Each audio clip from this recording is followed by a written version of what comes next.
tentang analisis beban usaha dengan SPT masa PT pasal 21, 22, 23, 26, dan SPT masa PPN. Meskipun ada nyangkut di dalamnya nanti 4 ayat 2 sedikit, tapi mungkin bisa kita skip. Oke, poin-poin pembahasannya artikulasi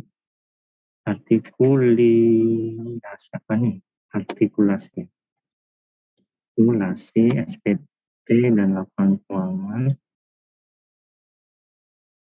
struktur biaya usaha, kemudian PPh 21, 22, 23, 23 sewa, dan 4 ayat 2. Yang terakhir adalah pajak masukan versus biaya usaha. Tapi biar kita sama seperti pertemuan minggu lalu, kita akan mulai dari PPN. Kita switch ke PPN. Ini artikulasi SPT. Ini yang minggu lalu ya. Kita lihat di sini fokus kita adalah di biaya usaha. Minggu lalu fokus kita di APP. Berarti kalau di biaya usaha berarti kita fokus ke pajak masukan PPN. Kemudian kalau ke PPh-nya kita masuk ke pasal 23, 26, ayat 2, dan pasal 21 sebenarnya.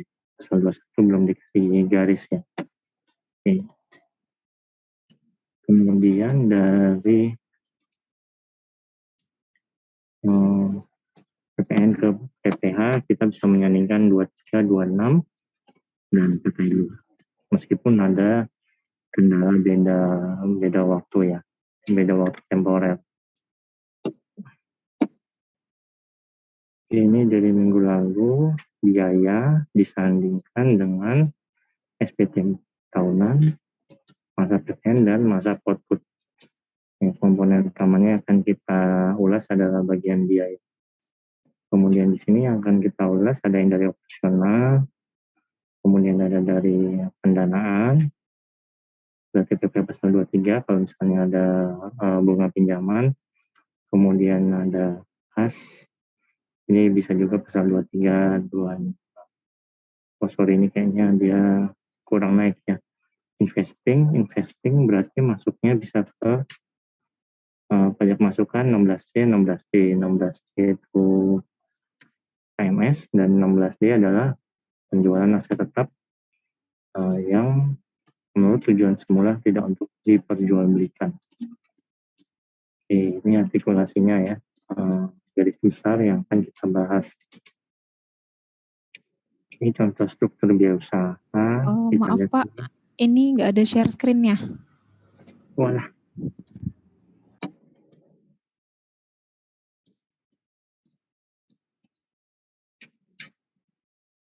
Bukan yang tadi ada ya? Udah? Sudah Pak. Saya ulangi lagi. Ini udah yang nggak perlu diulangi. Artikulasi tadi fokus kita dari biaya usaha. Disandingkan dengan pajak masukan. Kemudian di sini biaya usaha disandingkan dengan PPh output baik 21, 23, 26, 4 ayat 2. Kemudian dari PPN ke PPh output harinya bisa ke 23, 26, 4 ayat 2. Sekarang tanggal berapa? Tanggal 8 ya. Mbak Michelle, kenapa dari PPN ke PPh ini nggak ada 21? Pajak masukan nggak ada ke PPh pasal 21? Kenapa nggak ada persandingannya?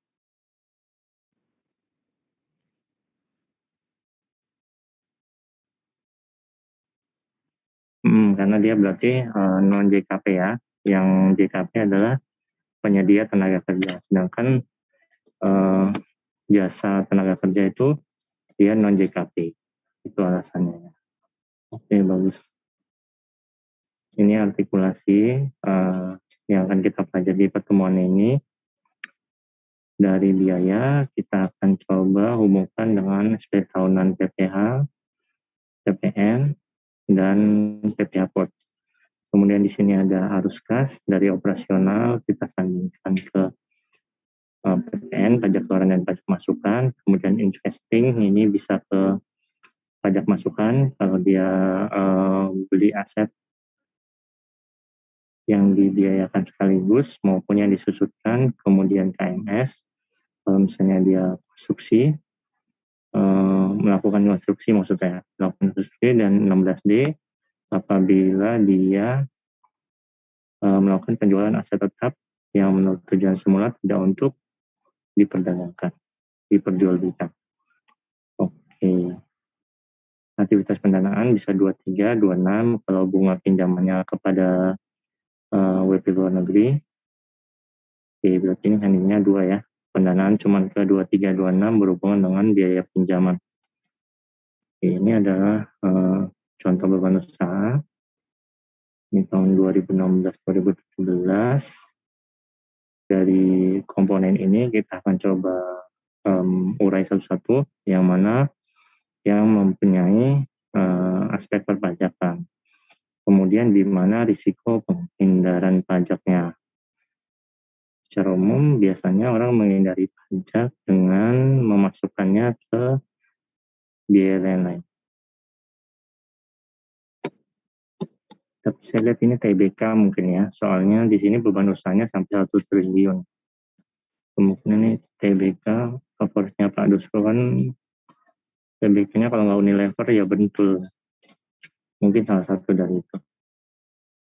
Saya lihat kalau TBK berarti di sini sudah cukup rapi ya. Mungkin kalau ada belum ada pembayaran pajaknya, mungkin itu lebih ke pengetahuan aja, jadi bukan kesengajaan. Oke, ini kita mulai dari SPT masa PPN. Evaluasi biaya usaha dalam SPT masa PPN.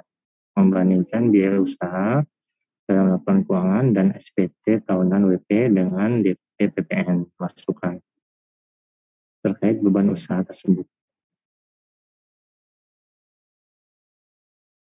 Ini adalah contoh SPT masa PPN lampiran AB, di mana di sini ada rekap dari penyerahan dan perolehan. Berarti ini penyerahan berarti terkait dengan penjualan, ini terkait dengan biaya. Kita lihat di sini penyerahan dalam negeri, ini yang biasa berarti dia ada di A1 dan A2. A1 adalah ekspor, A2 adalah penjualan dalam negeri, penyerahan dalam negeri. Oke, kemudian ada rinciannya. Ini dibagi-bagi ya, ada A1 dan A2. Oke, totalnya ada 764 ya, yang tidak digunggung. Oke. Di sini kalau di total ada sebentar, 764 ditambah dengan 100, berarti 864. Kenapa ada selisih dengan A2 secara umum dengan rinciannya? Kenapa ada selisih? Coba nomor absen 9. Ini kan rekap penyerahan nih. Ini rinciannya. Kok selisih 100 juta kenapa?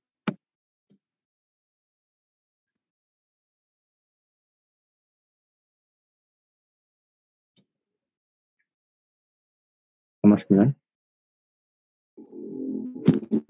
Ya sebentar Pak.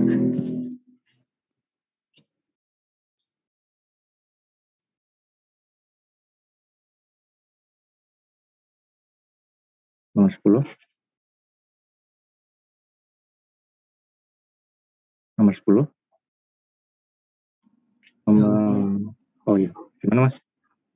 Tadi gimana Pak? Yang ini penyerahan dalam negeri yang tidak digungungkan 764.500.000.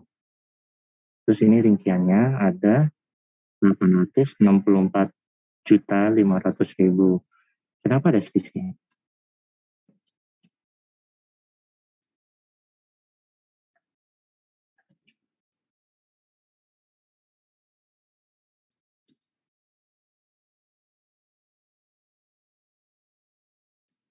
Jawabannya adalah karena yang diperhitungkan untuk dibayarkan oleh WP kita sendiri, misalnya kita ya, itu hanya yang dipungut dan yang tidak dipungut. Yang tidak dipungut ini sebenarnya kita terutang PTN tapi tidak dipungut karena satu dan lain hal seperti itu ya.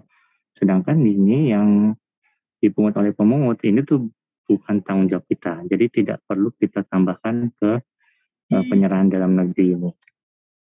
Jadi ini nanti tanggung jawab kalau 02 itu tanggung jawabnya bendahara pemerintah, kalau 03 tanggung jawabnya BUMN. Nah kemudian yang keempat ini adalah kalau berpajak kode 68, kode 08 ini dibebaskan, berarti tidak ada pajak keluarannya. Kalau dibebaskan tidak ada pajak keluarannya, jadi tidak akan masuk ke perhitungan penyerahan dalam negeri. Itu alasannya ya. Kenapa berbeda? Jadi kalau berbeda yang kita hitung hanya yang poin 1 dan 3. Seperti itu ya. Oke. Ini contoh B1. B1 ini berarti pajak masukan atas impor, atau kalau misalnya ada BKPTB atau JKP. Kemudian B2, ini penyerahan dalam negeri. Ini perolehan dalam negeri. B3 adalah yang tidak dapat dikreditkan, misalnya kita beli sedan atau station wagon, atau misalnya yang mendapat fasilitas. Kode fakturnya 08, berarti tidak bisa kita kreditkan, seperti itu ya. Atau misalnya impor ini ya, impor barang strategis atau impor barang modal. Nah itu masuknya ada di B3. Oke, ini gambaran dari SPT masa PTN yang akan kita gunakan untuk disandingkan dengan biaya usaha yang ada di laporan keuangan wajib pajak. Ya, sudah dapat gambaran ya bentuknya.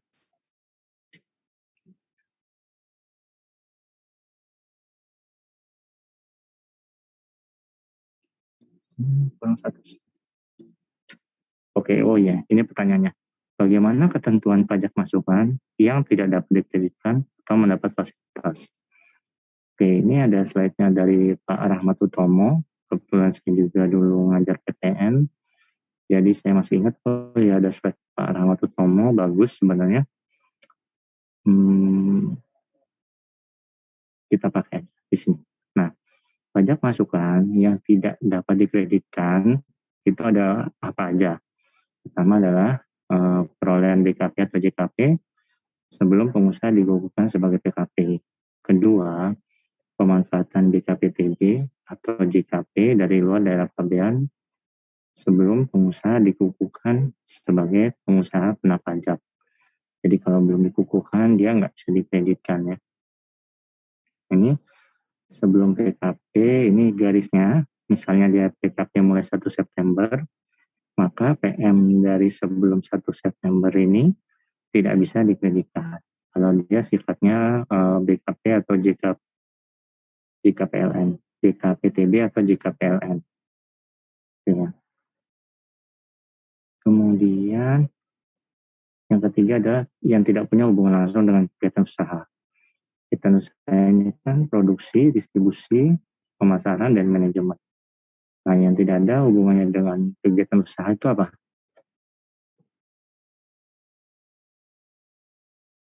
Dari siklus ini. Nomor 11. Yang nggak ada hubungan dengan kegiatan usaha, selain dari 4 hal ini apa ya? Sebenarnya kegiatan perusahaan, tapi tidak ada hubungannya dengan usaha. Apa tuh? Nomor 11. Ya, apa tuh Mbak? Kira-kira yang pakai uang perusahaan, terus dapat PM, tapi nggak ada hubungan dengan usaha.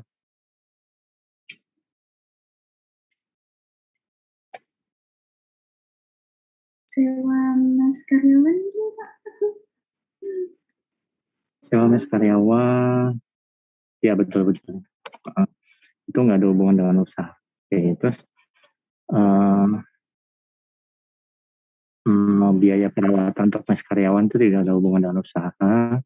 Terus kemudian lagi pembelian untuk tujuan investasi itu tidak ada hubungan dengan usaha. Misalnya gini,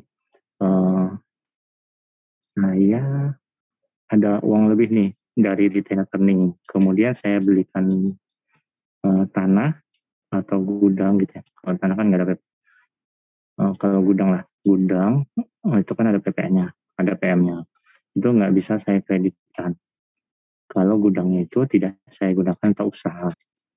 Nah itu.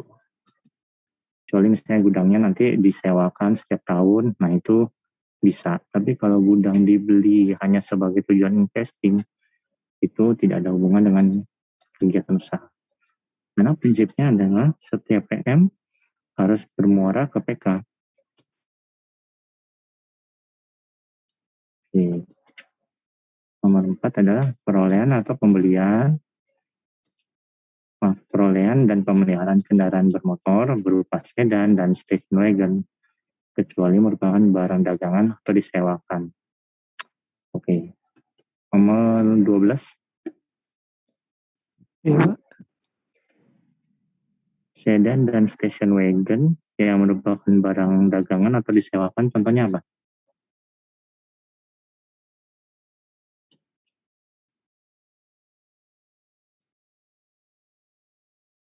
Contoh usahanya gitu, Pak. Ya, apa? Misal taksi kali, Pak. Ya, betul. Taksi atau dia rental mobil. Gitu ya. Atau dia dealer mobil, itu juga bisa kena barang dagangan, persediaan. Nah, itu bisa kalau ada perawatannya. Tapi kalau misalnya kita perusahaan manufaktur, kemudian kita punya sedan gitu ya, itu PM dari servis mobilnya tuh biasanya saya keluarkan, itu nggak bisa dikreditkan. Terus jadi saya punya WP itu dia nyewa mobil secara bulanan, tapi servisnya itu dibayar sendiri oleh dia. Servis mobil tuh kayak ganti oli dan segala macam tuh dibayar sendiri oleh dia. Nah itu juga nggak bisa karena bukan merupakan aset perusahaan, karena sudah dibiayakan sebagai beban sewa di laporan keuangan. Jadi nggak boleh lagi itu ada beban servis ya. Nah itu sudah beban sewa.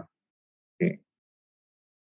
Nah seharusnya kalau mau pemeliharaan itu uang servisnya itu dirembes ke penyewanya. Misalnya saya ngerental di mana ya, PT ABC atau CV ABC. Ini saya yang betulin kendaraan.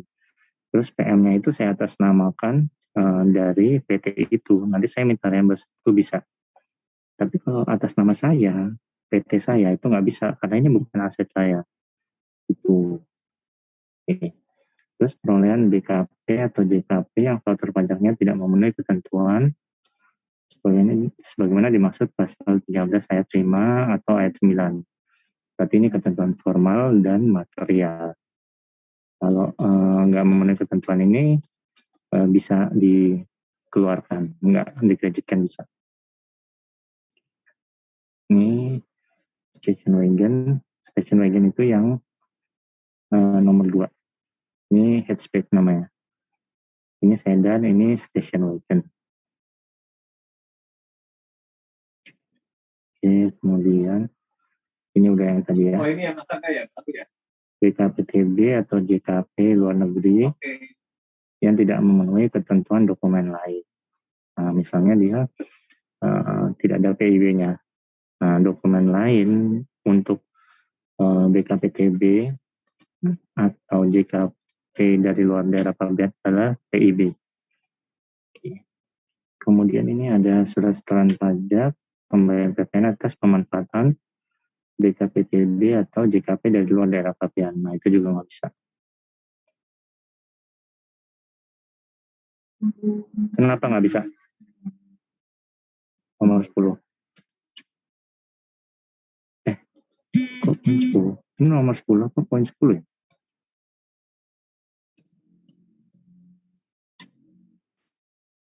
Oke. Ini kayaknya nomornya salah. Oke, tadi udah nyampe nomor 12 ya. Nomor 13 ada nggak?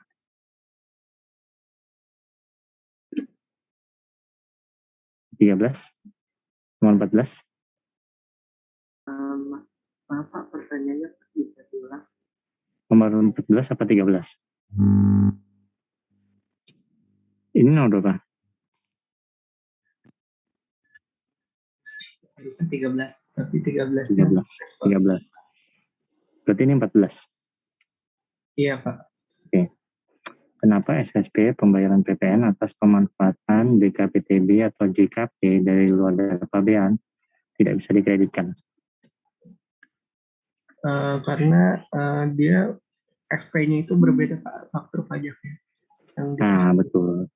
Jadi harusnya kalau mau dikreditkan itu menggunakan PID. Kalau SSP doang itu nggak bisa.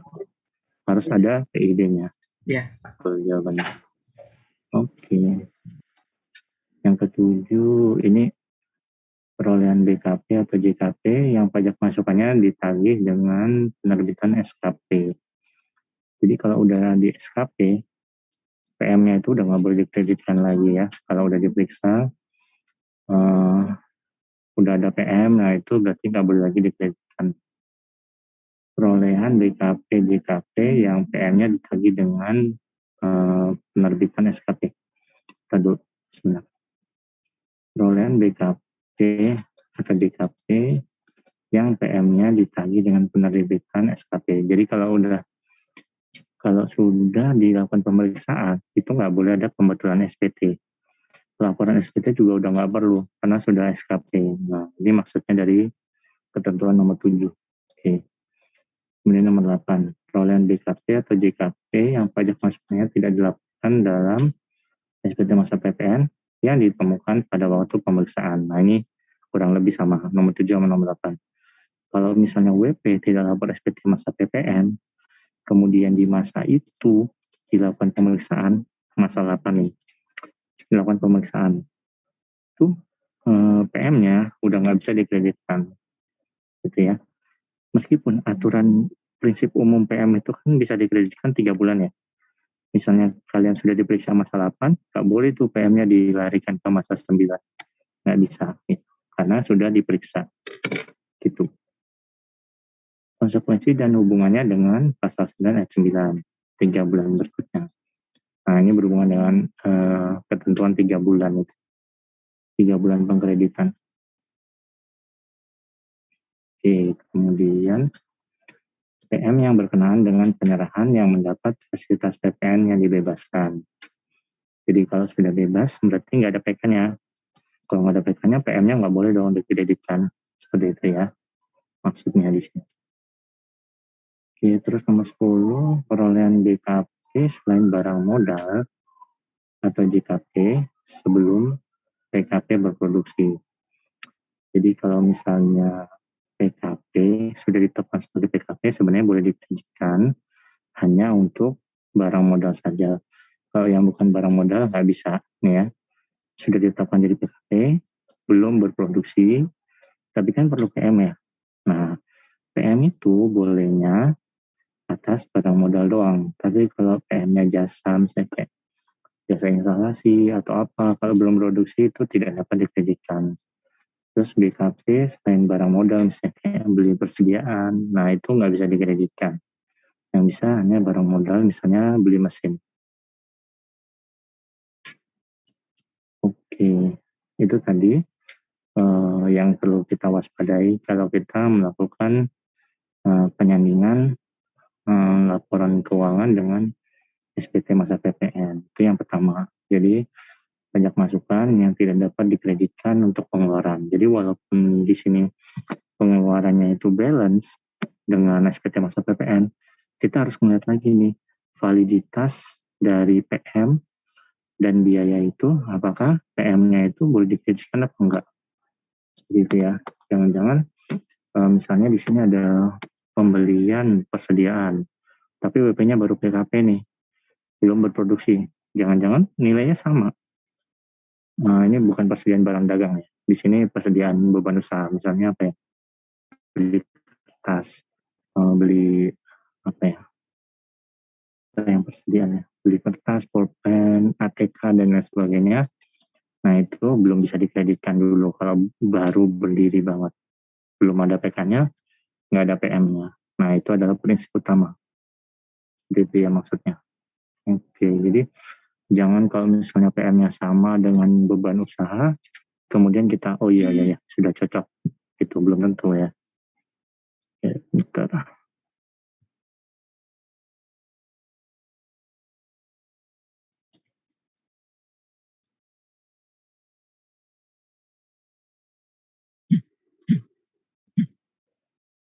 Oke, lanjut.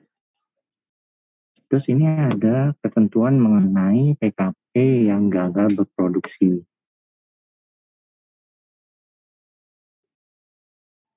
Nah, tadi kan masih bicara soal barang modal ya. Emang barang modal itu bisa dikreditkan, tapi bagaimana kalau misalnya setelah beli barang modal dan sudah dikreditkan, tapi kemudian tidak ada penjualan gitu ya, karena gagal berproduksi gitu ya. Bagaimana tuh? Nah, ini kita bahas di sini.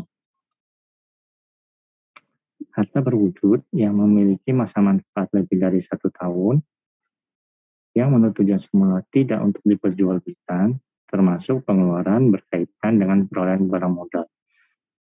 Misalnya beli mesin gitu ya, berkaitan dengan perolehan barang modal yang dikapitalisasi ke dalam harga perolehan barang modal tersebut. Oke. Kewajiban membayar kembali pajak masukan yang telah dikembalikan. Pajak masukan yang telah dikreditkan, tadi ya misalnya beli mesin, kemudian kita mengkreditkan pajak masukan, dan telah diberikan pengembalian, wajib dibayar kembali oleh PKP dalam hal pengusahaan pajak tersebut mengalami keadaan gagal berproduksi dalam jangka waktu tertentu sejak masa pajak pengkreditan pajak masukan dimulai. Jadi misalnya saya punya PM atas barang modal, misalnya 100 juta.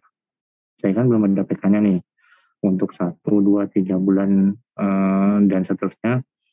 Kemudian saya restitusi nih, kan boleh kan ya, namanya juga PM lebih besar dari PK. Boleh kan saya restitusi. Nah, tapi setelah direstitusi itu saya tetap tidak berproduksi nih. Asumsi awalnya kan ketika saya dikembalikan uangnya, itu kan bisa saya gunakan untuk modal ya. Nah, ternyata saya tidak berproduksi, maka uang tersebut harus dikembalikan lagi kepada negara.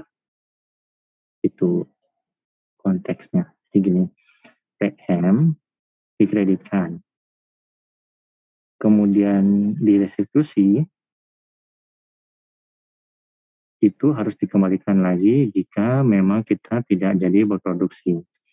Ini PM, ketika pertama kali mengkreditkan, itu kemudian tidak ada penyerahan, itu wajib untuk mengembalikan PM yang tadi sudah dibayarkan ya. Nah, ini dibedakan menjadi 2 nih. Kalau misalnya dia produsen, maksudnya memproduksi sendiri, misalnya dia mau bikin mesin genset, nah berarti kan dia produsennya. Dia diberi waktu 3 tahun sejak pengkreditan pajak masukan itu untuk melakukan produksi. Kalau nggak melakukan produksi, nanti dia harus mengembalikan itu. 3 tahun, kalau tidak ada penyerahan, maka harus dikembalikan. Kemudian kalau bukan produsen, misalnya kayak jualan biasa, distributor, itu diberi waktu 1 tahun, kalau tidak ada penyerahan, maka harus mengembalikan. Ini jangka waktu 3 tahun untuk produksi dianggap cukup untuk mengklaim bahwa perusahaan itu sudah gagal berproduksi. Nah, untuk yang perdagangan biasa, jangka waktu 1 tahun, itu dipandang waktu yang cukup untuk menyatakan bahwa perusahaan itu gagal berproduksi. Ini 1 tahun sejak beli barang dagangan, kemudian tidak jualan, berarti itu inventory turnover-nya 1 ya. 1 ya. Oke. Ini harus dikembalikan. Nah, kemudian ada lagi nih, ketentuan mengenai pembebanan yang kadang ada selisih antara PPN PPN dengan beban usaha. Misalnya dia membeli truk ya untuk kegiatan usaha. Tapi truk itu digunakan untuk penyerahan barang yang terutang PPN dan tidak terutang PPN. Bagaimana ketentuannya? Nah, ini dibahas di sini. Kalau misalnya ada PM, PKP yang melakukan penyerahan terutang dan tidak terutang, maka usaha yang atas penyerahan sebagian terutang pajak, jumlah pajak masukan, ini kok jalan terus ya. Jumlah pajak masukan yang dapat dikredit. Kita pakai slide Pak. Ini aja ya, soalnya dia lari terus. Pak Rahmat.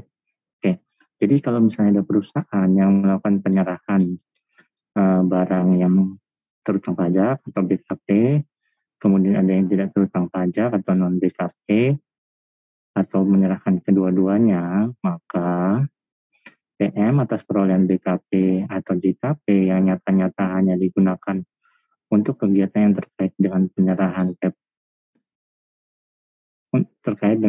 yang terutang PPN, maka bisa dikreditkan semuanya. Jadi misalnya saya beli truk, saya gunakan untuk memproduksi jus jambu atau jus jeruk. Nah, kemudian truknya ini saya pakai buat mengangkut jeruk ke pabrik, kemudian dari pabrik nanti saya pakai truk itu buat ke distributor. Nah, berarti kan truk itu saya gunakan untuk penyerahan BKP, ya kan? Jadi pajak masukan atas truk itu bisa dikreditkan seluruhnya. Nah, ini maksud dari slide ini. PM atas perolehan BKP, PM atas perolehan truk yang nyata-nyata hanya digunakan untuk kegiatan yang berkaitan dengan penyerahan jus jeruk, maka dapat dikreditkan seluruhnya, gitu ya. Nah, yang kedua, PM atas perolehan BKP atau JKP yang nyata-nyata hanya digunakan untuk kegiatan yang terkait dengan penyerahan yang tidak terutang PPN, tidak dapat dikreditkan seluruhnya. Contoh, saya beli truk, saya gunakan untuk mengangkut jeruk mentah dari kebun ke pabrik, saya cuci, kemudian saya kemas dengan sederhana, kemudian saya berikan ke pasar induk Kramat Jati. Berarti penyerahan saya tidak terutang PPN. Nah, berarti atas truk ini saya tidak bisa mengkreditkan PM-nya. Gitu ya, jelas ya. PM atas perolehan truk yang nyata-nyata digunakan untuk kegiatan yang terkait dengan penyerahan yang tidak terutang PPN atau jualan jeruk mentah tidak dapat dikreditkan. Gitu ya. Bedanya. Oke. Nah, ada lagi nih yang ketiga. PM untuk pembelian truk yang digunakan untuk jasa angkutan umum, karena jasa angkutan umum bukan merupakan objek PPN. Nah, ini berarti PM untuk pembelian bahan baku yang digunakan untuk membangun rumah sangat sederhana, karena atas penyerahan rumah sangat sederhana dibebaskan dari PPN. Nah, ini bukan objek, berarti tidak bisa dikreditkan ya. Ini juga dibebaskan, berarti tidak bisa dikreditkan. Ya. Gimana kalau saya beli truk, saya gunakan untuk jualan jeruk ke pasar induk Kramat Jati, sekaligus saya bawa ke pabrik untuk saya olah jadi jus jeruk. Nah, ini kan berarti dua-duanya ya. Jadi saya punya PM, saya pakai buat ngambil jeruk dari pabrik, mengambil jeruk dari kebun, kemudian saya bawa ke pabrik, kemudian terutang. Ini jadi jus jeruk, ini jadi jeruk yang saya jual ke pasar induk Kramat Jati. Nah, bagaimana pengakuan PM atas truk ini? Nah, gini ya.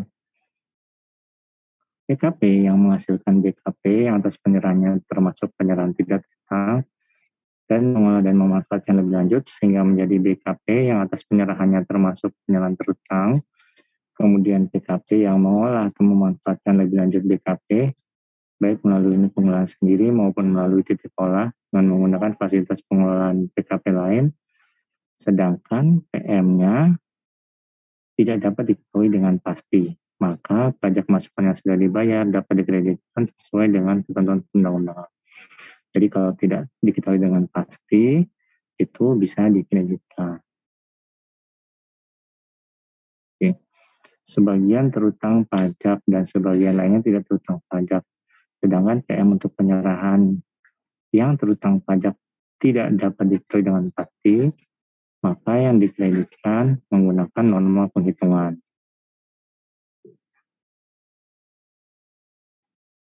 Norma penghitungannya adalah seperti ini ya, perhitungannya ya. Jumlah pajak masukan yang dapat dikreditkan adalah jumlah pajak masukan keseluruhan dibagi dengan masa manfaat BKP atau JKP. Misalnya kalau tanah dan bangunan 10 tahun, kalau misalnya selain tanah dan bangunan dan JKP adalah 4 tahun dikali dengan perbandingan jumlah penyerahan yang terutang pajak terhadap seluruh penyerahan selama 1 tahun.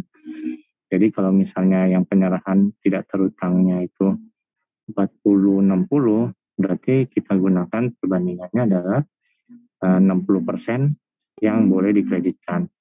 Karena kan kita mencari PM yang kita kreditkan kan. Jadi kalau misalnya penyerahan justru adalah 60 juta, kalau itu mah belum PKP, 60 miliar, sedangkan penyerahan jeruk mentah adalah 40 miliar, berarti PM-nya adalah persentasenya 60% di sini.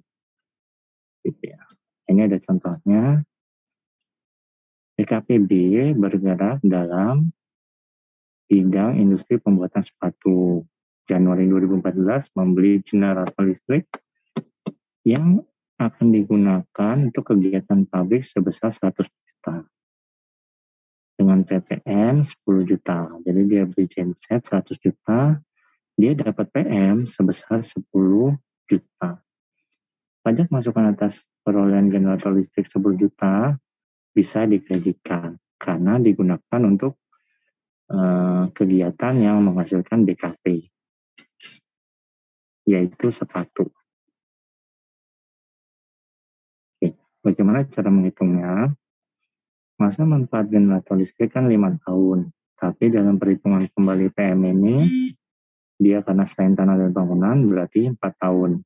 Berarti 10 juta dibagi 4 sama dengan 2,5 juta per tahun yang boleh dikreditkan. Nah, ternyata 90% untuk pabrik, 10% untuk mes karyawan pada bulan Juni, dan bulan Juli 80% untuk pabrik, 20% untuk mes karyawan. Berarti kalau misalnya ini kita rata-ratakan, kita ambil gampangnya 2 bulan ya. Kalau bisa sebenarnya 12 bulan. Oke, berarti di sini adalah persentasenya yang tadi set itu adalah 85%. 85% dapatnya antara yang digunakan untuk kegiatan yang menghasilkan BKP, dan ini kegiatan yang tidak menghasilkan BKP.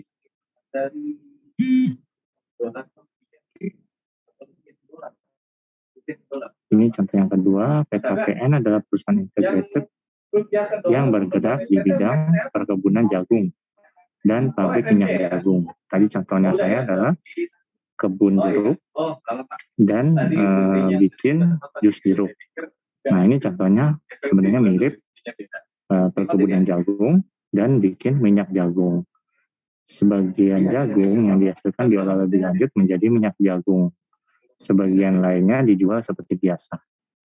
Pada bulan April 2014, PKPN membeli truk yang digunakan baik untuk perkebunan jagung maupun untuk pabrik minyak jagung.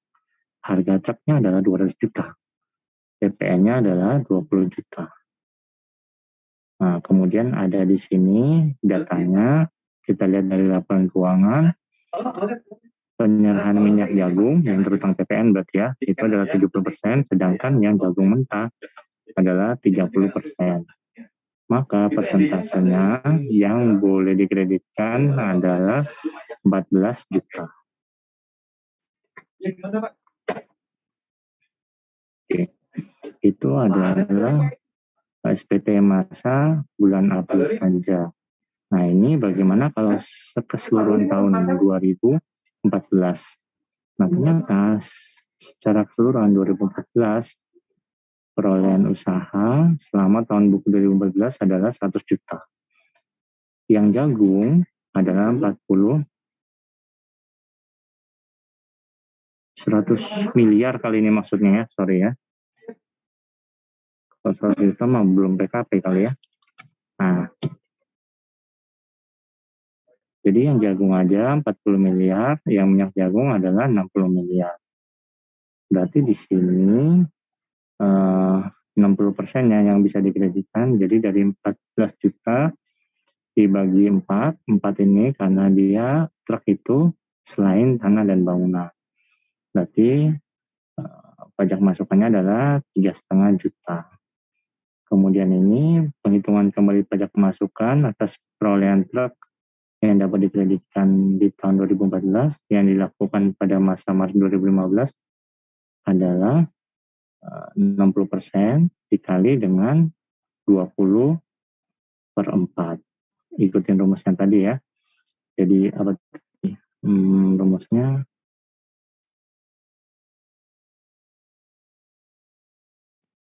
Nah, nih, PM per T dikali Z. Z-nya 60%.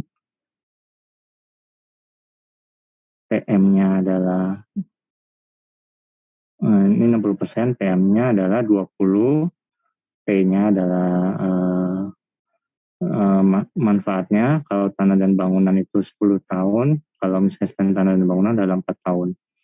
Sehingga yang boleh dikreditkan adalah 3 juta. Ada kelebihan pembayaran PM sebesar 500.000. Itu tadi adalah beban usaha yang berhubungan dengan laporan keuangan WP ya. Bentar.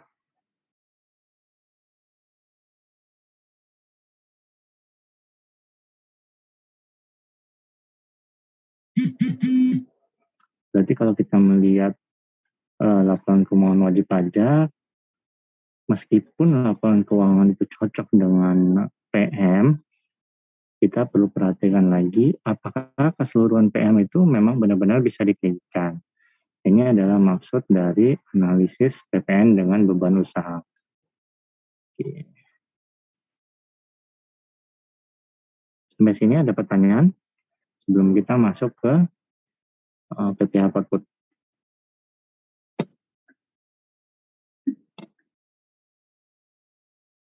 Oke, kalau nggak ada pertanyaan, kita latihan. Sebenarnya slide-nya Pak Josko ini kan terbatas di sini ya. Di PM bagi PKP yang melakukan penyerahan terutang dan tak terutang. Tapi saya lihat di akhir materi itu Pak Josko bikin latihan yang membahas tentang dipungut dan dibebaskan. Tidak dipungut dan dibebaskan.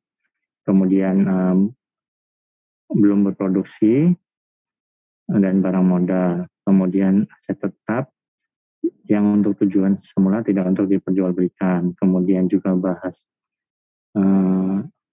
tidak dipungut PPN. Nah, ini nomor 4 nanti kita diskusi ya. Nomor 5 tentang gagal produksi. Jadi sudah saya tambahkan slide dari Pak Rahmat Utomo. Mudah-mudahan bisa jadi gambaran kita untuk menjawab latihan ini. Oke. Nah, latihan analisis ini kita diminta untuk memberikan pendapat saja gitu ya, pendapat Anda tentang ketentuan-ketentuan yang ada di Undang-Undang PPN yang berkaitan dengan pajak masukan. Ya, ada 5 soal kita latih sekarang ya. Sekarang jam berapa sih? 15.17. Jadi nanti kita akan balik jam 15.45. Nanti akan ada 5 orang yang saya tunjuk untuk menjawab pertanyaan ini. Jadi maksud dari latihan ini pendapat ya, bukan benar salah ya, tapi bagaimana pendapat Anda atas ketentuan ini. Misalnya ini ya, satu saya contohkan. Ada PM yang dibayar oleh ada PM yang dibayar oleh PKP untuk perolehan BKP atau JKP yang penyerahannya tidak dipungut PPN. Itu boleh dikreditkan. Sedangkan PM yang dibayar oleh PKP untuk perolehan BKP atau JKP yang penyerahannya dibebaskan tidak boleh dikreditkan. Nah, itu bagaimana pendapat Anda? Setuju atau nggak setuju? Terus kenapa kalau setuju, kenapa kalau nggak setuju? Gitu ya, itu cara menjawabnya nanti. Oke, kita akan kembali jam 15.45. Nanti akan kita random ke 5 orang yang beruntung. Oke, ini bisa ditutup ya, karena sudah ada di GCR ya. Oke, Zoom-nya saya tutup.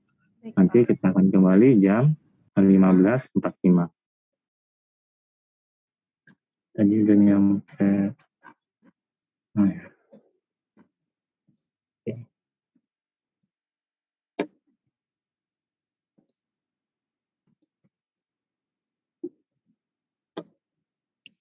Saya jawab dulu ya sebentar. Nomor absen 15. Hadir, Pak. Oke, nomor 1.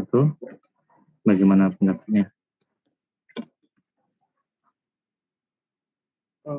Jadi pendapat saya, jika kita lihat dari pasal 16B ayat 2 dan 3 UU PPN, pajak masukan terkait dengan penyerahan yang PPN-nya memperoleh fasilitas PPN dibebaskan tidak dapat dikreditkan. Sementara itu, pajak masukan terkait dengan penyerahan yang PPN-nya memperoleh fasilitas PPN terutang tidak dipungut dapat dikreditkan. Jadi ya saya setuju. Menurut saya statement-nya benar, Pak. Terus tujuan dan maksud diberikannya fasilitas ini untuk memberikan kemudahan pada hakikatnya untuk memberikan fasilitas perpajakan yang benar-benar diperlukan, terutama untuk berhasilnya sektor kegiatan ekonomi yang berprioritas tinggi dalam skala nasional dan mendorong perkembangan usaha dan meningkatkan daya saing, mendukung pertahanan nasional serta mempelajari pembangunan nasional. Itu sih menurut saya, Pak. Oke, berarti kan kalau PP-nya dibebaskan, berarti kan dia atas non BKP dan non JKP yang ada di pasal 4A, berarti kan tidak ada PK-nya. Sehingga memang dia tidak dikreditkan PM-nya karena nggak ada PK-nya. Oke, kemudian yang tidak dipungut ini ada PK-nya. Misalnya ini untuk barang strategis misalnya. Oke, atau misalnya barang modal misalnya. Oke. Ya. Itu bisa dikreditkan karena selain pembelian barang-barang tadi juga perlu barang-barang pendukung, sehingga itu bisa dikreditkan agar jadi uang masuk buat pengusaha biar bisa berusaha ya. Kalau ada PK penjualan tapi ada PM-nya bisa dikreditkan, semuanya bisa dikreditkan, berarti kan tidak terlalu banyak bayar PK ya, karena PM-nya bisa dikreditkan. Jadi nomor berapa? 15. Nomor 16? Hadir, Pak. Oke, nomor 2. Jadi menurut saya setuju dengan aturan tersebut karena pembelian barang modal itu berhubungan dengan kegiatan usaha WP. Jadi pembelian barang modal ini dapat menjadi tanda yang kuat bahwa WP itu akan melakukan kegiatan usaha, sehingga pajak masukan yang dapat dikreditkan atas barang modal ini dapat membantu meringankan beban perusahaan di awal masa periode usaha dan sekaligus dapat membedakan WP yang benar ingin menjalankan usaha dan WP yang tidak serius. Oke ya, berarti benar ya. Jadi ini kayak semacam fasilitas dari pemerintah Oke, silakan beli barang modal, nanti PM-nya bisa dikreditkan. Kalau misalnya PK-nya lebih kecil dari PM, berarti nanti bisa dikompensasi atau direstitusi. Jadi berarti ini semacam fasilitas dari pemerintah. Terus nomor absen 17, Saya Pak, ya aset tetap berkurang berarti ada penjualan. Jadi kena PPN pasal 16D. Gimana pendapatnya, Mas? oh iya Pak. Kalau dari pendapat saya sendiri Pak, kurang setuju ya Pak. Aset tetapnya berkurang kan, ada penurunan nilai, mungkin nggak berarti langsung ke penjualan, tapi bisa depresiasi atau mungkin asetnya rusak gitu kena petir tsunami Pak. Jadi nggak selalu mengarah ke penjualan apabila aset tetapnya berkurang. Itu pendapat saya Pak. Oke, ya. Berarti kalau misalnya aset tetap berkurang, belum tentu karena ada penjualan. Ini berarti aset tetap di sini adalah aset tetap dari nilai perolehannya, bukan aset tetap dikurangi dengan depresiasi tahunan. Kalau misalnya aset tetap itu nilai berkurang, mungkin ada impairment, bukan depresiasi ya, tapi impairment, gitu ya. Iya, Atau mungkin misalnya aset tetapnya hilang untuk kegiatan yang non recurring, misalnya kayak tadi asetnya rusak atau bencana alam dan lain sebagainya, betul juga. Jadi nggak selalu harus kena PPN 16E. Bisa juga aset tetap itu ketika dibeli termasuk PM yang tidak bisa dikreditkan. Jadi ketika dia dijual memang tidak ada PK-nya. Bisa juga ada kemungkinan seperti itu ya. Jadi banyak kemungkinannya sebenarnya di sini. Kita harus meneliti lebih dalam kenapa aset tetap itu berkurang. Oke. Ya, terus selanjutnya nomor 18. Saya Pak. Kalau menurut saya itu saya kurang setuju Pak. Karena dia nggak mungut tapi bisa mengkreditkan. Kan itu bisa jadi merugikan negara Pak. Terus pernyataannya Ya, juga agak ambigu Pak. Iya benar. Ini soalnya rada ambigu. Oke, terus ada lagi? Udah Pak. Udah itu aja. Oke, makasih. Terus nomor 19. Saya Pak. Ya, silakan.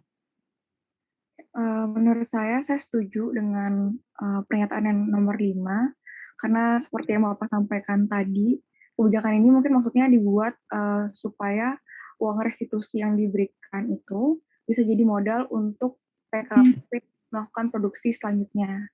Nah, ketika PKP udah bisa berproduksi, maka akan menimbulkan pajak keluaran juga, Pak, yang bisa disetorkan ke negara. Kemudian menurut saya juga kebijakan ini tuh bisa mengantisipasi perusahaan fiktif atau perusahaan cangkang. Karena biasanya kan perusahaan yang memang benar-benar melakukan kegiatan operasi itu dia bakal investasi beli barang modal.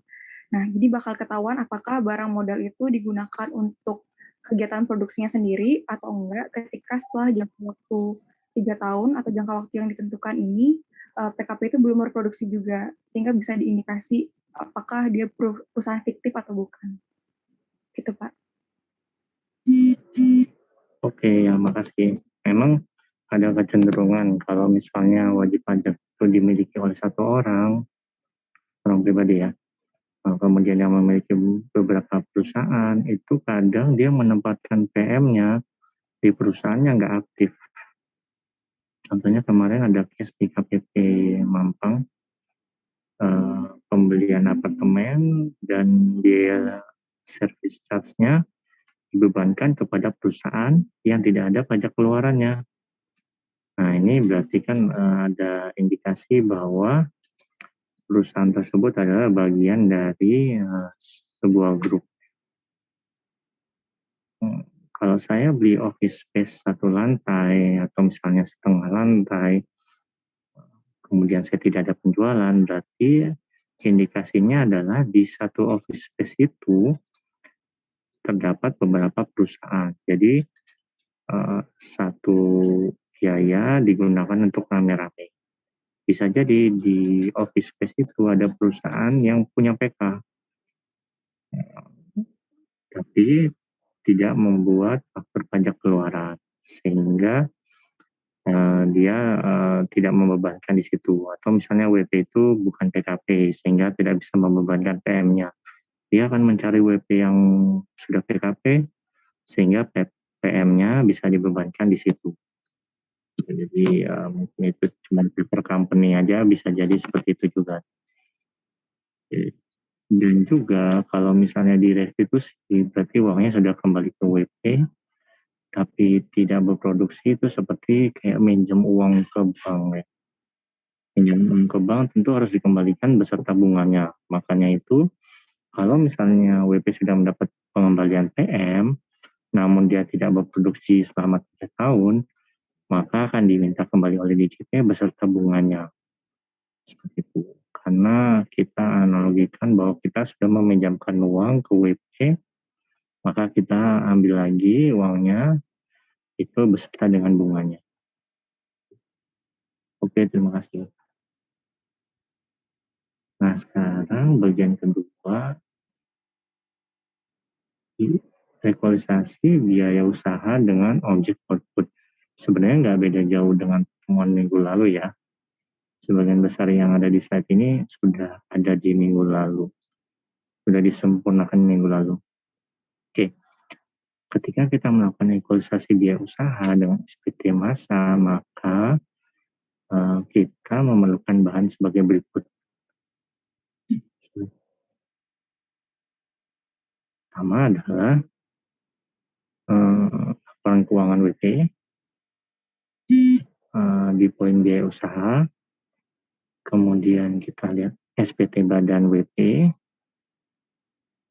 di bagian 1771 strip 2. Kemudian kita sandingkan dengan SPT massa PPA pasal 21, 22, 2326, dan 4 Selain itu kita sandingkan juga dengan SPT massa PPN jika ada objek PPN-nya. Jadi seperti artikulasi tadi ya, 3 ini saling berhubungan. Prinsip utamanya adalah penyandingan ini dilakukan dengan membandingkan antara biaya-biaya yang terdapat dalam laporan laba rugi atau di SPT tahunan PPH badan dengan SPT massa yang dilaporkan WP. SPT massanya apa aja? 21, 26, 22, 2326, 4 dan PPN. Equalisasi biaya. Nah, dalam mengequalisasi biaya seperti disampaikan minggu lalu, ada yang dibenarkan, ada yang tidak dibenarkan. Berarti kan gitu ya. Ini ada kemungkinan perbedaan juga antara nilai yang ada di laporan keuangan atau di SPT tahunan dibandingkan dengan SPT massanya. Misalnya di sini biaya gaji, honor dan sejenisnya itu berbeda dengan yang dilaporkan di SPT massa PPA pasal 21. Ini sering terjadi kalau WP memiliki karyawan yang outsourcing. Ya. Terus yang kedua adalah pembelian sebagai objek pemungutan PPA pasal 22. Nah ini kadang beda dengan SPT massa PPA pasal 22. Kemudian ada bunga, royalti jasa.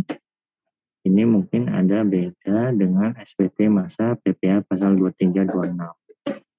Kemudian yang terakhir adalah sewa tanah bangunan berbeda dengan SPT massa pasal 4 ayat 2. Ini adalah tampilan dari 1721 strip 2. Minggu lalu kita hanya menampilkan poin HPP ya. Nah ini gambaran lengkapnya ada HPP, biaya usaha lainnya, dan biaya dari luar usaha. Oke. Nah, pertanyaan minggu lalu adalah apa yang ada di HPP dan tidak ada di biaya usaha lain? Jawabannya adalah pembelian barang dagangan dan persediaan awal serta persediaan akhir. Nah, evaluasi biaya ganti itu berarti kita membandingkan laporan keuangan dengan SPT masa PPA pasal 21. Nah, di laporan keuangan yang adanya apa? Di laporan keuangan adanya poin pos, gaji, upah, bonus, gratifikasi, honorarium, ditambah dengan biaya sehubungan dengan jasa. Terus, selain itu ada juga pos-pos biaya yang diduga sebagai objek PPA pasal 21 pada laporan laba rugi. Disandingkan dengan objek SPT masa PPA pasal 21 selama setahun. Oke, jadi di sini kita lihat poin gaji, upah, bonus, gratifikasi, honorarium di plus biaya sehubungan dengan jasa disandingkan dengan SPT masa PPA pasal 21. Jadi dia kemungkinan ada perbedaan-perbedaan sebagai berikut. Pertama ada pembebanan, natura, dan kenikmatan dalam pos biaya yang bukan objek PPA pasal 21. Kalau natura dan kenikmatan, tentu kalau kita belajar undang-undang PPH, ada yang dibolehkan, ada yang tidak dibolehkan. Nanti ada slide-nya di belakang ya. Kemudian juga kadang natura dan kenikmatan yang dibolehkan ini bukan merupakan objek PPA pasal 21. Kalau misalnya natura dan kenikmatan yang merupakan objek PPA pasal 21 adalah kalau wajib pajak pemberi kerjanya dipungut PPA final. Misalnya contohnya konstruksi. Konstruksi kan PPA final ya. Karena PPA final berarti tidak menghitungkan biaya. Maka kalau misalnya di situ ada biaya natura untuk pekerjanya, ditambahkan sebagai penghasilan di PPA pasal 21 bagi perusahaan. Oke. Kemudian misalnya ada beda waktu antara pembebanan dan laporan laba rugi dengan saat pemotongan pajak. PPA pasal 21 itu saat terutangnya adalah pada saat pembayaran atau pada saat akhir bulan pekerjaan. Nah, ini agak-agak unik nih. Pemahaman PPA pasal 21 antar WP itu kadang beda-beda. Kalau kita tanya nih WP, kenapa Anda bayar PPA pasal 21 terlambat? Iya Pak, saya menunggu perhitungan dari HRD untuk gaji bulan ini. Nah, berarti kan ini ada kesalahan pemahaman dari wajib pajak ya. Jadi, perhitungan gaji bulan ini itu kan akan dibayarkan bulan depan ya. Seharusnya begitu. Misalnya nih, saya kerja bulan ini nih. Sekarang bulan apa? Dan bulan ini, bulan lalu. Saya kerja bulan Juni dari tanggal 1 sampai tanggal 30. Ada perhitungan potongan absen, sakit, dan lain sebagainya. Lembur juga ya. Maka gaji saya itu akan bisa direkap setelah tanggal 1 Juli, benar nggak? Nah, setelah tanggal 1 Juli, itu berarti saya dibayar untuk gaji bulan Juni adalah bulan Juli. Karena saya dibayar bulan Juli, maka harusnya PPA 21 saya itu masuknya PPA 21 Agustus, bukan PPA pasal 21 Juli. Nah, ini kesalahan yang sering terjadi di wajib pajak. Begitu ya. Jadi saya kerja bulan Juni, dibayar bulan Juli, berarti terutang di bulan Juli. Terutang di bulan Juli, maka PPA pasal 21-nya adalah masa pajak Juli yang dibayar di Agustus. Gitu. Jadi nggak ada alasan sebenarnya wajib pajak itu terlambat lapor PPA 21. Kalau misalnya dia pemahamannya benar tentang PPA 21. Saya ulangi ya, saya kerja bulan Juni. direkap gajinya di bulan Juli, kemudian dibayarkan di bulan Juli. Tapi yang saya terima uang bulan Juli itu adalah pekerjaan saya di bulan Juni. Nah, karena saya terimanya di bulan Juli, maka itu adalah SPT masa PPh pasal 21 bulan Juli. SPT masa PPh pasal 21 bulan Juli, jatuh temponya adalah tanggal 20 Agustus. Jadi nggak ada istilah tuh, kalau misalnya HRD itu bayar gaji tanggal 15, kemudian saya terlambat bayar PPh pasal 21, itu pemahaman yang salah dari WP. Begitu ya, contohnya. Oke, perbedaan waktu harusnya nggak terjadi ya. Kalau PPh pasal 21 biasanya timely. Oke, kemudian di sini perbedaan yang lainnya adalah biaya-biaya dalam laporan laba rugi yang diduga objek PPh pasal 21 dipotong PPh pasal 23. Contohnya adalah narasumber seminar dan dilaporkan dalam SPT masa PPh pasal 23.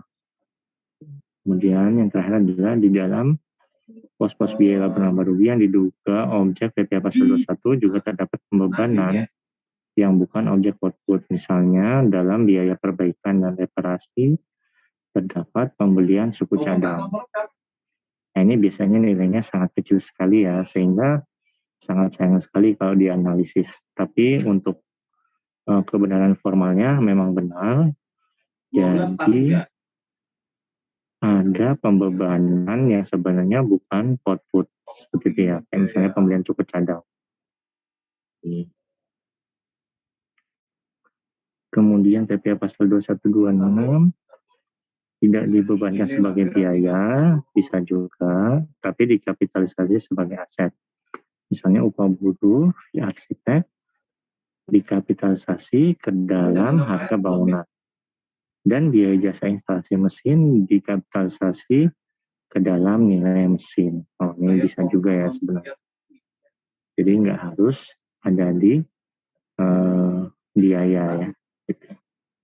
Tapi tetap dia objek PPh pasal 21. Jadi kalau ada pertambahan aset tetap gitu ya, misalnya kayak instalasi apa-apa, nah sebenarnya ada PPh pasal 2126. Gitu. Misalnya atas desain gudangnya atau instalasi ini itu, nah itu kan dikerjakan oleh orang pribadi, maka terutang PPh pasal 21.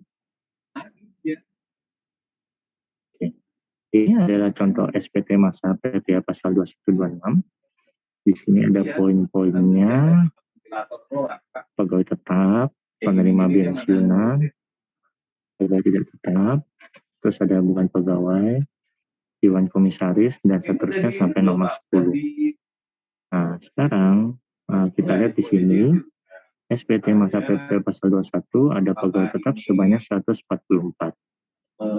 Nah, menurut teman-teman, ini jenis usahanya apa? Kalau misalnya dia hanya punya pegawai tetap dan tidak punya poin pegawai lainnya.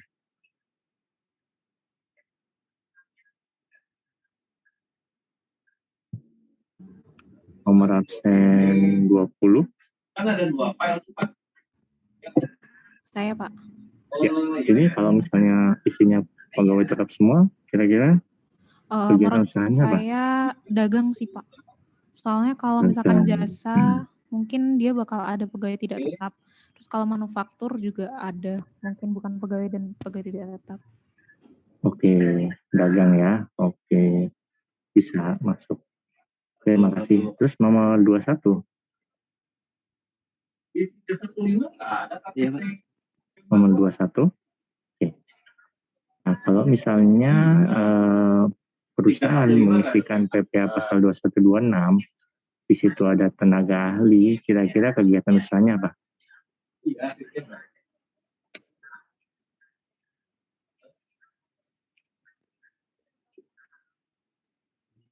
Kira-kira apa? Pak, ini ada 2 lampiran loh, Pak.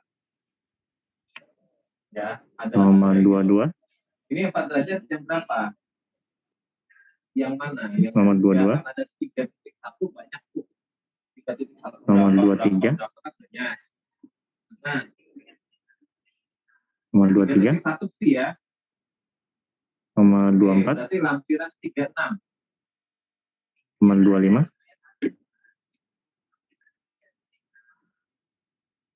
Oke. Nomor 3.7. Nomor 26. 3.7 Jasa, Pak. Nomor berapa ini yang jawab? 26. Oke. Kalau misalnya ada tenaga ahli, berarti dia adalah profesional. Misalnya kantor jasa hukum, kemudian kantor jasa penilai publik, ya KJPP. Dia kan punya tenaga ahli penilai. Kalau jasa hukum berarti dia misalnya punya di sini tenaga ahli advokat.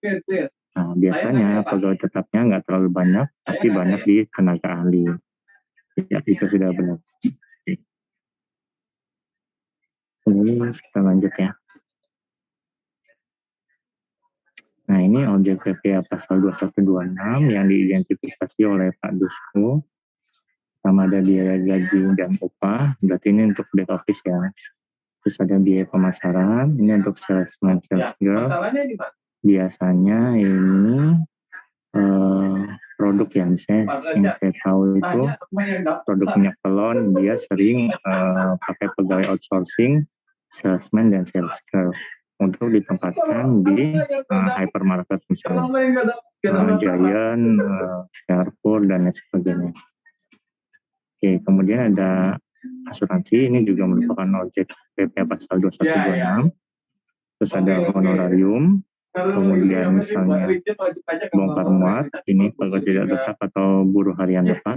Nah, ini juga objek PPA pasal 21. Jadi maksudnya apa sih kan? Kemudian outsourcing, misalnya outsourcing tenaga keamanan. Nah, ini juga objek PPA pasal 2126. Kemudian ada bonus, pemberian cuma-cuma, ini juga merupakan objek PPA pasal 2126. Ya. Oke. Di sini ada di garis oleh Pak Dusko, di mana natura sebagai objek atau bukan objek sebagai pegawai. Kapan natura itu menjadi objek pajak dan kapan dia tidak menjadi objek pajak bagi pegawai. Klarifikasi kenapa turun?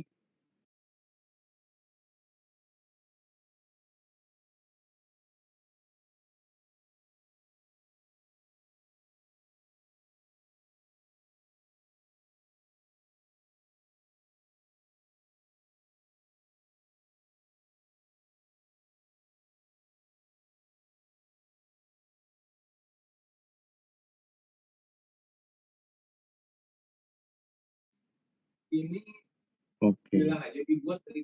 Nah, ini adalah natura-natura ya. Nah, natura itu apa sih?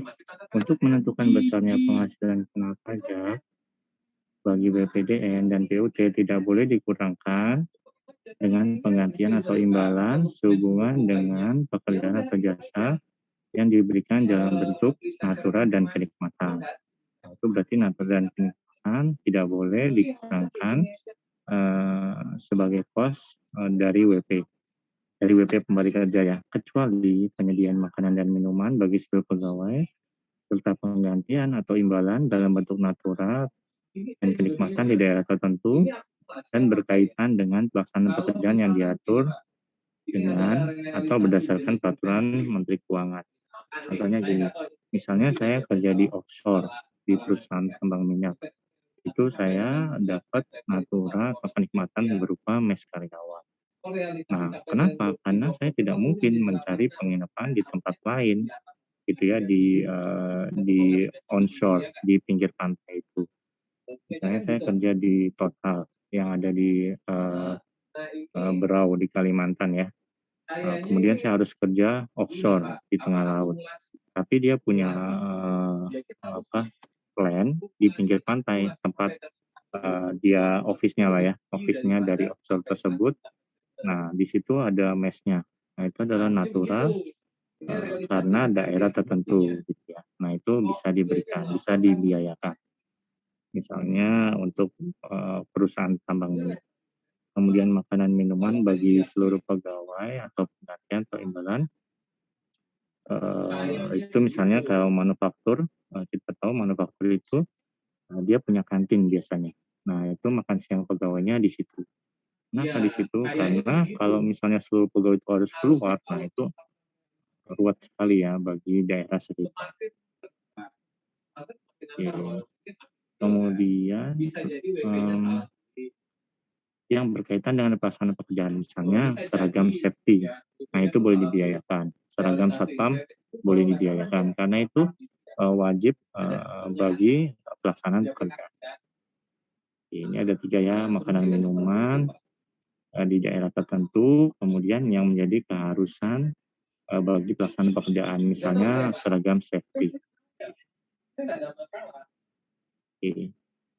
Ini adalah aktualisasi biaya gaji pada SPT masa PPh pasal 21. Jadi kita sudah lihat ya SPT masa PPh pasal 21 bagian induknya. Nah, kemudian SPT masa PPh pasal 21 itu punya lampiran namanya 17211 dan 17212. Oke. Nah, di sini kalau kita melakukan penyandingan dengan laporan keuangan tadi, kayak misalnya biaya gaji, upah, dan sebagainya, biaya sehubungan dengan jasa, dan biaya-biaya lain sehubungan dengan kegiatan, misalnya kayak tadi biaya pembelian alat safety, biaya pembelian seragam satpam yang diduga merupakan bagian dari PPh pasal 21. Nah, itu kita sandingkan dengan SPT masa PPh pasal 21. Terutama di SPT PPh pasal 21 bagian 17211 dan 17212. Nah, bagaimana kalau misalnya WP-nya punya cabang? Kalau WP-nya punya cabang, berarti juga harus kita pertimbangkan lampiran 17215. Itu lampiran bagi wajib pajak yang tidak punya kewajiban menyampaikan SPT tahunan. Kalau WP cabang kan dia nggak punya kewajiban SPT tahunan ya. Berarti perlu ada 17211-5. Oke. Ini goyang-goyang terus ini. Gimana ya bagian matiin animation itu ya? Kayaknya nih Pak Josko dia pakai animation dan lain sebagainya nih, agak ribet nih. Ya, harus nahan slide-nya. Oke. Perhatikan klasifikasi biaya yang digunakan oleh masing-masing perusahaan. Kadang yang bikin kita sulit untuk menganalisis adalah di laporan keuangan, terutama yang audited itu biaya itu sangat tersebar. Misalnya ada biaya tenaga kerja tidak langsung, kemudian ada biaya karyawan benefis, kemudian ada juga tunjangan karyawan, tunjangan kesehatan, kemudian ada bonus, THR, dan lain sebagainya. Itu semua tersebar. Sedangkan dia membuat SPT PPh pasal 21 itu sangat sederhana sekali. Seperti contoh PPh pasal 21 tadi, hanya biaya pegawai tetap 144, nilainya brutonya sekian. Nah, itu akan sulit sekali kita memilah-milah mana yang sebenarnya yang termasuk di situ. Kadang kalau misalnya perusahaan yang audited dibandingkan dengan SPT tahunan SPT masa PPh pasal 21 itu selisihnya lebih besar SPT masa PPh pasal 21. Kenapa? Karena HR itu dia kebingungan tuh menganalisis di laporan keuangan mana yang merupakan bagian dari PPh pasal 21 di laporan keuangan itu. Gitu ya. Kadang tidak ada di biaya pegawai, tapi adanya di pensiun. Itu bagian lain dari biaya gaji dan lain sebagainya.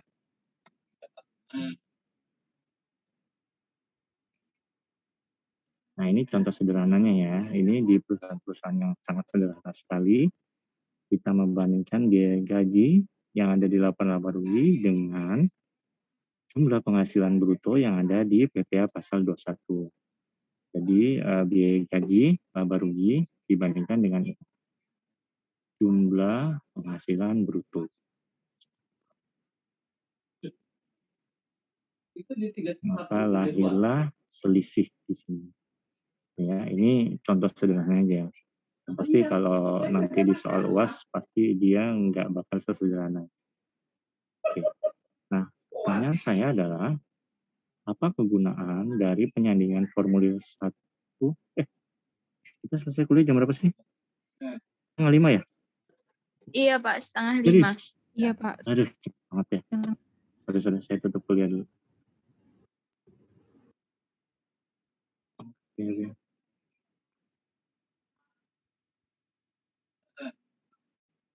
Oke, udah tutup kuliah. Oke. Untung udah absen. Oke, selanjutnya sedikit. Oke. Apa kegunaan dari penyandingan formulir 17211? Bagaimana jika SPT masa PPh pasal 21 sepanjang tahun sudah sama nominalnya dengan 17712?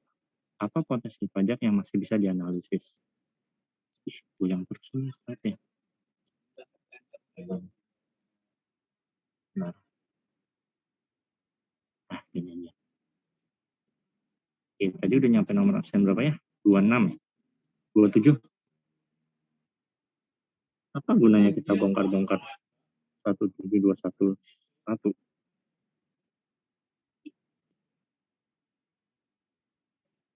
Nomor 27? Nomor 27? Nomor 28? Hadir, Pak. Oke.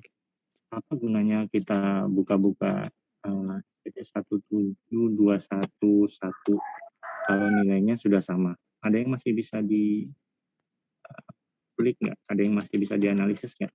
Kalau nilainya udah sama. Nilai penghasilan bruto tadi dengan biaya gaji. Kalau udah sama nih, apa yang harus kita lakukan lagi? Mungkin apa ya Pak? Buat mengecek apakah ada pegawai yang fiktif. Mungkin seperti itu Pak. Ya bisa juga seperti itu. Ada satu lagi nih, apa nih? Atau untuk mengecek perhitungannya benar atau tidaknya Pak. Tarif yang digunakan mungkin. Itu. Oke.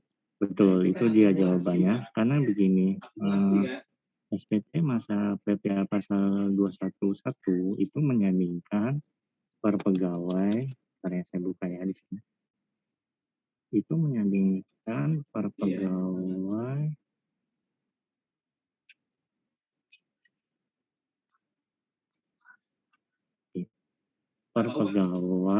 dan berapa PPh yang dipotong. Nah, dari sini sebenarnya kita bisa membuat percentage antara jumlah penghasilan bruto dengan PPh yang dipotong. Apabila percentage antara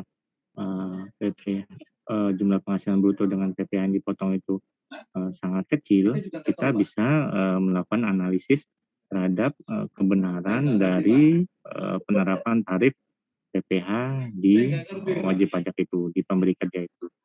Contohnya gini nih ya, ada orang gajinya 5.643.000 sebulan, kemudian PPh dipotongnya adalah 35.000. Kira-kira wajar nggak?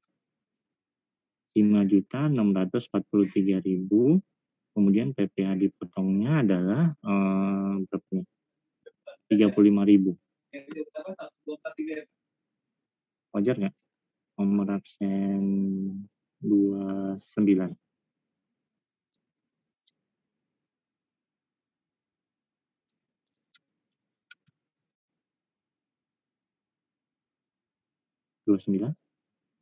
Nomor 30. Gimana Pak tadi Pak? Kenapa Mas? Tadi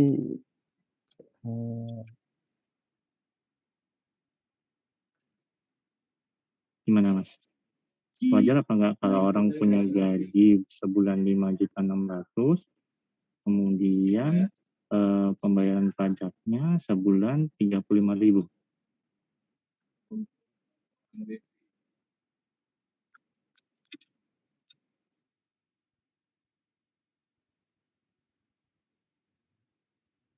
Bisa Pak kalau PTKP-nya tuh PTKP-nya itu itu ya Pak. tergantung PTKP-nya juga. Betul, berarti kuncinya di situ ya. Kalau kita ngeliat kewajaran dari berapa PPh yang dipotong, itu kita harus melihat dari PTKP-nya. Kita lihat 5.600.000 itu PTKP sebulannya berapa. Dari situ kan berarti sudah ada pengurangan, misalnya tinggal 800.000 atau tinggal 600.000 dikali dengan 5%. Berarti kalau misalnya 5% dikali 800.000, nah sama dengan 40.000 ya. Nah berarti 35.000 itu kira-kira masih wajar. Ya, seperti itu cara kita menganalisisnya ya. Jadi kita percentage dulu semuanya. Nanti kalau misalnya ada nilainya terlalu kecil, nah itu baru kita cek satu-satu yang mana yang kita curigai. Seperti itu. Oke, terima kasih. Selanjutnya ini biasa aja ya. Ini komponen PPh pasal 21 dibandingkan dengan yang ada di SPT tahunan. Nah ini PPh pasal 22, kita sampai PPh pasal 22 aja karena PPh 23 kayaknya minggu kemarin kita sudah sangat ini sekali ya. Kayaknya masih ada suara. Nah PPh pasal 22 adalah PPh yang dipungut atas pembelian barang tertentu. Nah ini misalnya ada impor BKP atau JKP. Kalau impor ini BKP berarti ya. Nah, kemudian ada pembelian barang oleh BUMN dan anak usahanya. Kemudian pembelian dari pedagang pengumpul. Nah ini berarti pembelian yang dilakukan oleh industri yang berhubungan dengan natural resource. Nah, atas ketiga ini wajib membuat SPT masa pasal 22. Kemudian ada pembelian barang dari distributor semen, tas, dan lain sebagainya. Nah ini nanti dia kalau beli, dia akan dapat potong PPh pasal 22. Kalau ini alat untuk cross-check-nya adalah SPT masa 22. Kalau misalnya yang di sini alat cross-check-nya adalah dipotong PPh pasal 22. Misalnya Anda beli kendaraan bermotor, maka Anda akan mendapat PPh pasal 22. Terus beli BBM, BBG, dan Pelumas, ini nanti ada bukti potong PPh pasal 22 dari Pertamina. Terus pembelian barang sangat ya, gitu. Nah di sini ini sangat jarang wajib pajak yang melakukan pembelian barang dari distributor, ini juga jarang. Pembelian BBG hanya SPBU, barang mewah juga jarang. Pertanyaannya adalah SSP PPh pasal 22 itu diisi atas nama siapa? Pemungut atau yang dipungut?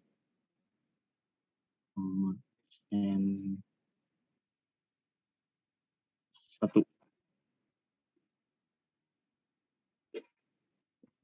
Pemungut ya Pak?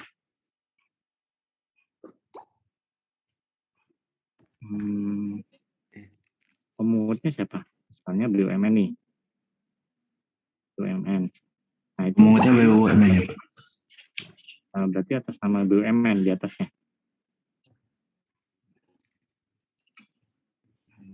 Begitu. Misalnya PT Pertamina, berarti nama di atasnya ketika membuat SSP adalah PT Pertamina. Misalnya Anda punya SPBU nih, kemudian dipungut oleh PT Pertamina. Nama yang ada di SSP, nama Anda apa nama PT Pertamina?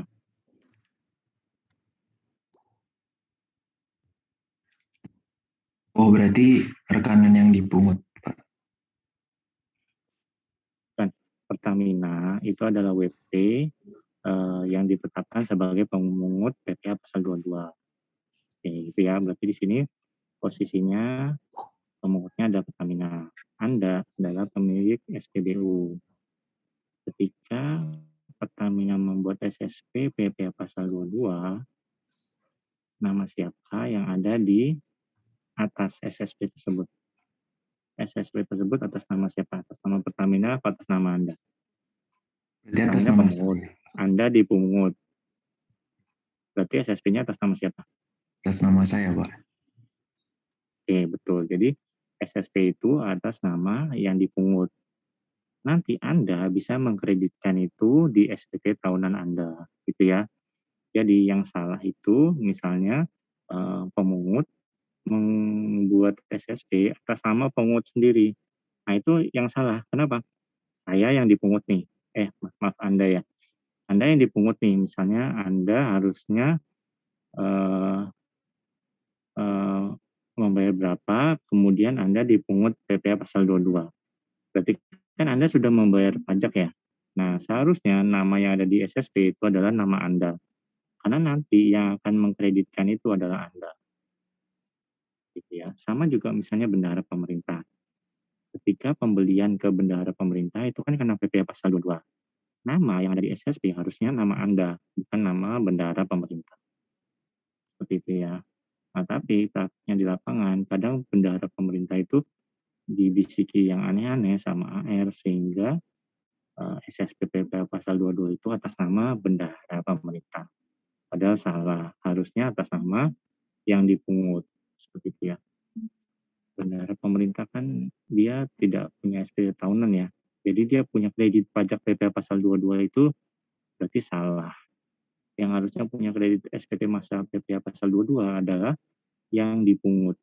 Karena yang menyampaikan SPT tahunan adalah yang dipungut. Seperti itu ya. Nah, seperti itu konsepnya. Terus PPh 23, ada suara Pak Dus.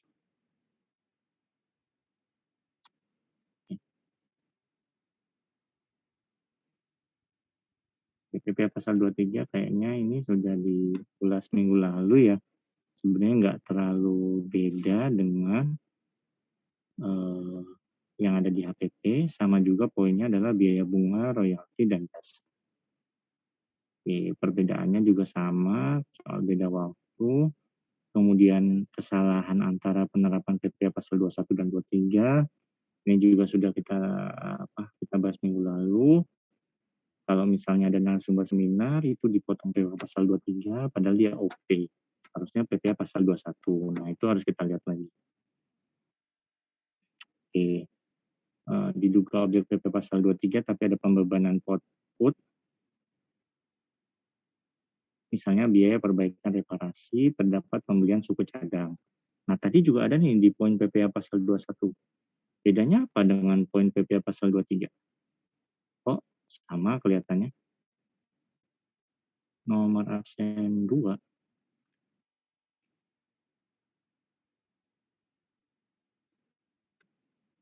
Nomor absen 2? Pak. Oke. Apa nih bedanya? Poin ini. Biaya lapor laba rugi yang diduga objek PPh pasal 2326 terdapat pembebanan yang bukan objek output. Tadi di PPh 21 juga ada biaya lapor laba rugi yang diduga objek PPh pasal 21 juga terdapat pembebanan yang bukan objek PPh output. Nah, bedanya apa? PPh pasal 21 dan 2326. Dalam konteks ini nih, biaya perbaikan.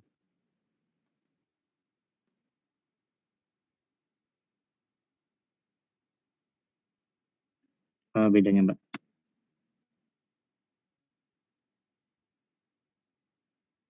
Bedanya adalah misalnya PPh pasal 21 berarti biaya perbaikan dan reparasi itu dilakukan orang pribadi yang bertindak sendiri. Misalnya engineer yang memang dipanggil untuk mengerjakan itu, engineer sendiri. Tapi kalau PPh 23 misalnya kita subkan pekerjaan perbaikan dan reparasi itu ke PT tertentu, misalnya Satpon. Nah, itu berarti objek PPh pasal 2326. Nah, kalau misalnya yang 21, kalau kita manggil engineer sendiri, yang bukan atas nama PT atau CV. Itu ya bedanya. Kemudian objek PPh pasal 23 tidak dibebankan sebagai biaya, ini sama seperti tadi. Biaya instalasi dikapitalisasi sama seperti tadi. Oke. Nah, objek PPh pasal 2326 itu tersebar di dalam pos-pos biaya lainnya.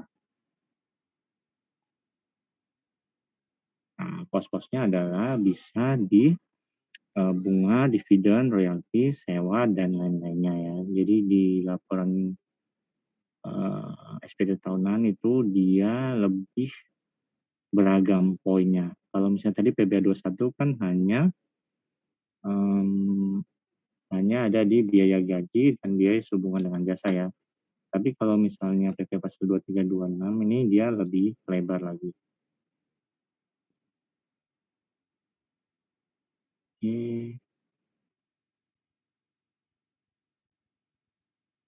Pengecualian objek PPA Pasal 23.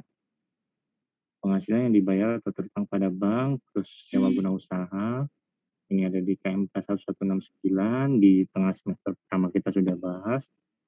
Financing list dan operating list, kemudian dividen, karena PPA final ya. Oke, kemudian ada dividen yang dikecualikan juga, misalnya diinvestasikan dalam negeri. Terus bagian laba anggota perseroan komanditer, SKU koperasi, dan penghasilan yang dibayar atau terutang kepada badan usaha atas jasa keuangan yang berfungsi sebagai penyalur pinjaman atau pembiayaan.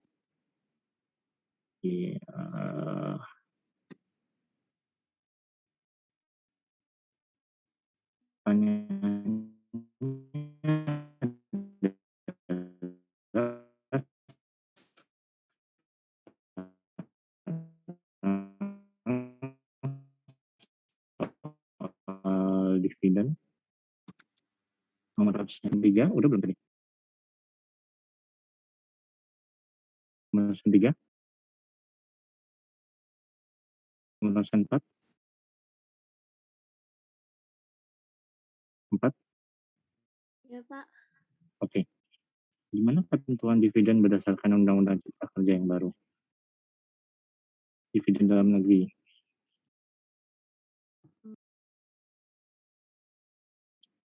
Gimana ketentuan dividen dalam negeri, PP Pasal 23 ya, kita bahas PP Pasal 23, dividen dalam negeri dalam Undang-Undang Cipta Kerja.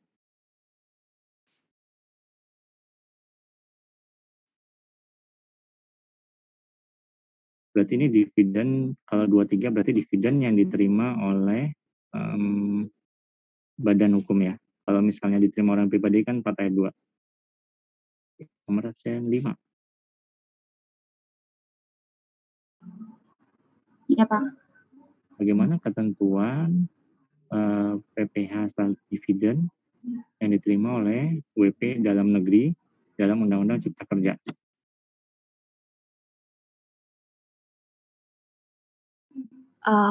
Jadi nggak kena, Pak. Kalau yang diterima oleh badan atau OP?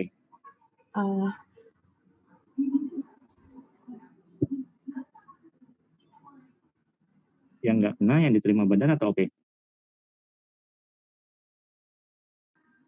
Badan. Badan, betul ya. Jadi kalau dividen yang diterima oleh badan usaha dalam negeri itu tidak dikenai pajak dividen lagi.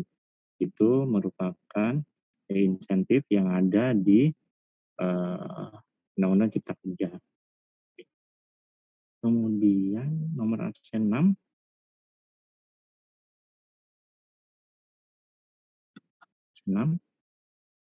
Iya, Pak, saya. Bagaimana perlakuan dividen yang diterima orang pribadi dalam Undang-Undang Cipta Kerja yang baru? Seingat saya juga tidak dipotong asalkan diinvestasikan kembali ke dalam negeri. Oke, betul, itu ada di PMK 18 tahun 2021 ya. Kalau dividen yang diterima oleh WP Badan itu benar-benar dikecualikan dari PPh. Tapi kalau diterima oleh orang pribadi, dia baru bisa bebas pajak jika diinvestasikan ke instrumen yang di list di PMK 18 tahun 2021. Jadi umumnya perusahaan itu tidak memotong PPh dividen dulu. Nah, tinggal kita nih sebagai orang pribadi yang menerima penghasilan, apakah kita berencana menginvestasikan atau tidak?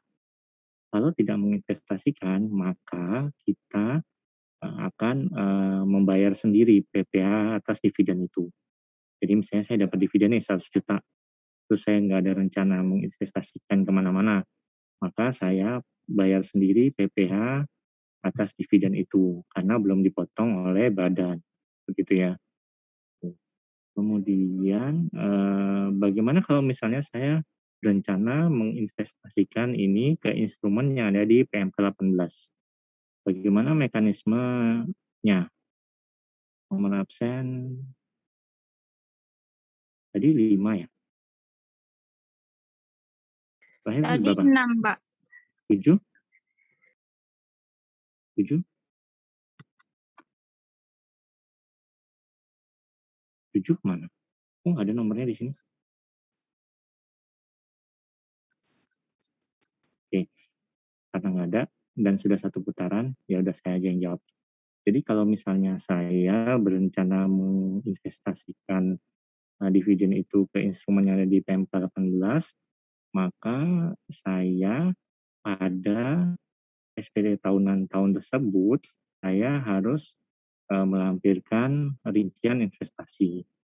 Misalnya saya terima uang di tahun 2021 nih, berarti nanti pada saat tanggal 31 Maret 2022, pada saat saya menyampaikan SPT tahunan, saya harus melampirkan laporan realisasi investasi. Ya, misalnya saya terima uang dari PT ini sebanyak 100 juta. Nah, itu tidak dikenai PPh atas dividen karena saya berinvestasi di instrumen ini. Jadi ada laporan realisasi investasi yang disampaikan bersama dengan SPT tahunan PPh pasal 21. Nah, itu adalah update dari Undang-Undang Cipta Kerja salah satunya. Selain itu adalah soal STP ya. STP dulu bunganya adalah 2% per bulan. Sekarang bunganya adalah mengikuti suku bunga pasar yang diupdate sebulan sekali oleh BKF. Gitu ya. Oke. Jadi supaya tahu apa sih manfaat Undang-Undang Cipta Kerja. Gitu. Ya mungkin sisanya cuma PP pasal 23 bisa dibaca sendiri 4 ayat 2 udah habis. Oke, kita cukupkan aja kuliahnya. Kalau masih ada pertanyaan boleh WA saya. Kuliahnya ditutup sampai di sini. Assalamualaikum warahmatullahi wabarakatuh. Waalaikumsalam.